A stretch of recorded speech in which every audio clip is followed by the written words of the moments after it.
Village of Hainesville regular board meeting will now come to order at 7:01 p.m. on Tuesday, October 25th, 2011. If everybody would please rise and I'll lead us in the Pledge of Allegiance. I pledge allegiance to the flag of the United States of America and to the republic for which it stands, one nation, under God, indivisible, with liberty and justice for all. Roll call. Mayor Linda Soto. Present. Trustees Darnowski, Gadsden. Trustee Crease. Here. Duberstein. Here. Barrett. Daly. Here. And Washington. Here. Okay, we are in quorum. Trustee Darnowski recently got promoted and is in training tonight in his job. So training will finish and he should be back on schedule with us. I'd like to ask for a motion of approval of tonight's agenda. I am just going to clarify for the record, under business, a word fell off, so to speak. An ordinance extending the alternative wind energy turbines, the word moratorium should be in there. We're extending the moratorium slightly longer. So with that noted or amended, can I have a motion for approval of tonight's agenda? Second. Roll call. Trustees Crease. Aye. Duberstein. Aye. Barrett. Aye. Daly. Aye. And Washington. Aye. At this time, we'll take public comments. Anybody that would like to address the board should have filled out a slip in the back. We have a form that's submitted to the clerk. Do we have any takers? Going, gone. Do we have a motion for approval of tonight's omnibus vote agenda? So moved. Second. Roll call. Trustees Crease. Aye. Duberstein. Aye. Barrett. Aye. Daly. Aye. And Washington. Aye. All right, moving on. I have several updates and announcements. The bike path is coming along. Not as quickly as we'd like. Last meeting we talked about the rain that delayed. We got a few more delays. I did recently talk to Lake County DOT because I was getting very concerned about the last leg of the path that goes down to 120, which there wasn't much activity. And part of the reason is there's a lot of utilities there that have to be dealt with. So I was updated that I was concerned that we were still dealing with ComEd and NICOR. That has all been put to bed. The last holdup was AT&T, but now I understand that that has been rectified as well, and I did notice them out doing some trenching. So my guess is, though, the bike path will certainly be finished, but I think it's going to be finished right up to probably the closing of the asphalt plant, which would be mid-November, Thanksgiving the latest. So if it's ready earlier, then yay, but that's right now what I'm banking on.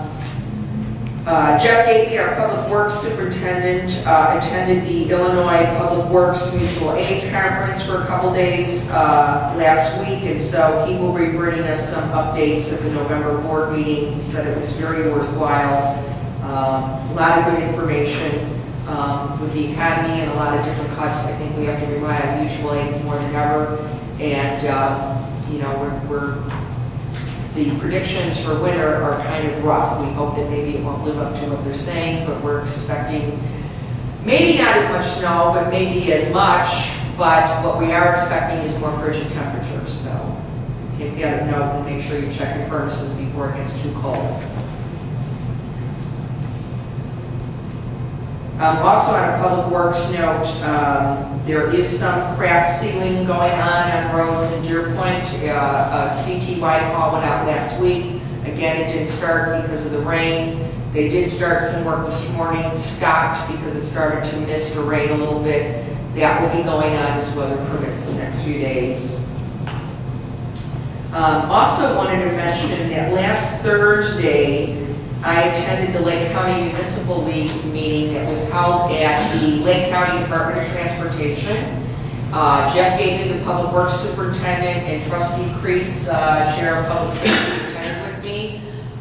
They did a nice presentation on the Lake County passage system.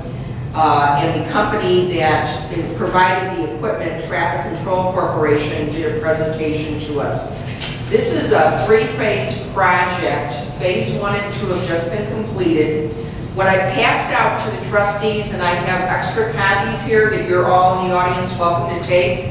We will be getting official copies of this mailed to us to have on hand in the foyer from Lake County DOT. But there is enough information now. You can go to lakecountypassage.com and you can get up-to-date, live, real traffic time alerts. You can look at the cameras at certain intersections and know specifically what's going on. You can sign up for email. They're now moving on and moving into the world of Twitter. That will be, so you can get tweets if you're into that whole thing. But it's really a fascinating system, and I'm talking to Lake County DOT to provide an opportunity where the entire board could go look at the center. We obviously wouldn't have the company there doing the presentation, but I think you would find it interesting just to see how it works. It's basically almost like looking at a 911 dispatch center in some ways. There's cameras that have views that are installed at major intersections. This is very common to find in tollways and major highways, but Lake County, in an effort to address the tremendous amount of traffic congestion that we have, is tackling this and putting in probably the biggest arterial road system that exists today in the entire country. So right now there's about 315 cameras in place that are at intersections or light controls. And the goal is, when it's all done, it'll be about 705, 715, something in that neighborhood. So obviously they did the most populated areas first, Waukegan, Gurnee, very heavy populated areas and areas where the lights are closer together because the infrastructure is already there for running the lines or fiber optic. They're now moving to starting to move out further west. That will be part of phase 3. And depending on the areas and how much mileage is between the lights, instead of doing the fiber optic, they'll be doing wireless routers for the cameras, etc. So obviously, myself and other mayors for this area were asking, well, when is our lights going to get put on here? You know, 120 and 134. So they don't have any exact dates yet for certain intersections or which ones will be first, but they're all in phase 3. But I encourage you, go to this website. You can really customize this. You can customize it to say, this is my route that I take to work. I want to know what the traffic is between 7 and 8 a.m. Monday through Friday. This is, you know, my way home. And you can get automatic alerts sent to you. There's a lot of jazzy stuff you can do with this. And also, the old-fashioned way, or so you're not reading your smartphone when you're driving, you can also put on 1620 AM. HAR 1620 AM. That's headache relief. 1620 AM. And you will get the real traffic updates. It's a computerized voice that's telling you the traffic as it happens and the changes. And then, of course, the data is being tracked also of what's going on at all those intersections and the traffic. So they're getting live data, fast data, so they know better reports on what improvements need to be made in those areas. And then, if there's a situation like a water main break or a major traffic accident, the operator can go in and actually change the timing of the light. Now, this is something that's taken very seriously. They can't just go in and say, hey, watch this, I'm going to have fun with this intersection, and just go change the timing of the light. There's a protocol they have to follow, and if it's an IDOT, you know, the Illinois State, they have to call an IDOT engineer. This is the situation. They come to an agreement to what the change should be made. And any operator that makes a change, everything's logged to the change they made, when and how, and then there'll be a timeline for it to revert back to what the original timing was, unless there's a decision that's to be made that the timing was permanently changed. So really interesting stuff, what technology can do. This is different than the system that they've had in place for a while, where they can watch the traffic and change the lights to have the traffic flow. No, this is it, but it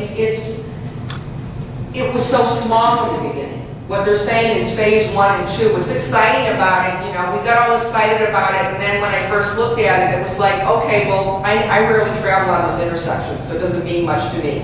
It's the enhanced version. Yeah, yes. So now they've got 315 cameras installed, and now they're moving on to phase 3 that will bring on western Lake County. So phase 3 will bring on 120 west, so our lights will get on. I thought they had been, because it was a little better than it was for a while. No. There is, what you may be thinking of is there's a, I don't know that I'll use the proper technical term, there is a remote light at this intersection. It's at Washington and Hainesville Road. But it's a remote camera, and it doesn't feed live into the system the way the new equipment does. So there's a delay, and then even if they get information from that camera, it's not wired for them to, via the computer, make a change by a few keystrokes. So there are some cameras in place like that, but they have limited capability. So this is much higher tech. So I will work on getting a chance for everybody to see that system. But visit the website. I mean, a lot of what I'm telling you is all there. You can click on the cameras, you can watch your traffic, you can see what's happening, you can see where there's an intersection that has an accident, you can see everything that's going on there. A lot of money to tell us that traffic is slow. Well, the good news is 70% of the money so far for this came from the federal government, so there's the good news. A couple other quick notes. Talked to Police Chief Matt McCutcheon. Shop with a Cop is moving along in the planning. They're waiting to hear back from Target of whether Target wants to have it on the 10th, which is a Saturday of December, or the 11th, which would be a Sunday in December. A side note, the 11th is the day of our holiday mixer here at the Village Hall, but that's from 2 to 6. So even if the Shop with a Cop is Sunday morning and they use our facility for some of the staging, it wouldn't impair it. In some ways it may be more convenient, but it will be the 10th or 11th, so as soon as they hear back from Target, they will let us know. The officers have already made contact with the schools to get information from the social workers. I did receive some applications. Most of our sources are from the schools, but us officials, I as mayor, sometimes I run into a unique situation or two, or I may be approached by a resident where there's a recent hardship. And now we have a form for them to fill out. There's already been some contact made from families to the Grays Lake PD. There's a lot of more hardships with the economy. We want to help as many people as we can, but we have to have a way to monitor and find out if people truly qualify. So we do have a form if there's a need for that. I think that's all I have, other than I just want to, before I give the clerk the floor, she has an announcement to make. Kathy Metzler, our village clerk, our last board meeting was October 11th. That day was her birthday, and I failed to mention at the meeting. We had a lunch earlier that day, but I had business on my mind and was distracted, so I just want to say publicly a belated happy birthday to Kathy. And just a reminder, we will at the November board meeting be doing our quarterly birthday cake, because there's a few people that we owe happy birthday wishes to, so they'll get those at the November meeting. So come ready for cake. Out you in YouTube land. Oh, in fact, that reminds me, speaking of YouTube land, I do have one more thing. I want to remind everyone that when you get your utility bill monthly, there is a newsletter in there. The second page is a newsletter. It has some useful information. Please take a few minutes to read it.